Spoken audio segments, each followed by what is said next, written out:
এরপর কেউ বলবে না মুশফিক কেন সুইপ শট খেলছে, কেউ আর তখন হয়তো বিরক্ত হবে না তার উপরে।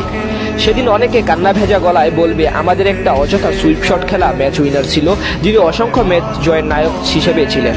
এরপর থেকে তামিমকে কেউ খেপাবে না ডট বাবা বলে, সেদিন চিৎকার করে আর কেউ বলতে পারবে না তামিম একটু চালিয়ে খেলো। তখন হয়তো অনেকে আবার বলবে আমাদের একটা ডট বাবা খ্যাত দেশসেরা ব্যাটার ছিল।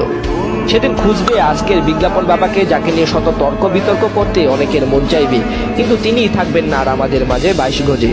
সেদিন আর কেউ প্লেকার্ড নিয়ে হাজির হবে না স্টেডিয়ামে, বলবে না সাকিব ভাই আপনার কাছে একটা সেরা ম্যাচ চাই।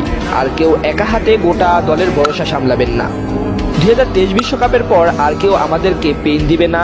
সময়ের সাথে সাথে পেইন কিলার সেদিন নিজেই হারিয়ে যাবেন শত চেষ্টা করেও। আর সেদিনের পর থেকে আমরা বলতে পারবো না অনেক হয়েছে, এবার বুড়ো রিয়াদ চলে যান, কারণ বলার আগেই সেদিন আমাদের ছেড়ে এই লাল সবুজ জার্সিটা ছেড়ে চিরতরে চলে যাবেন অবসরে।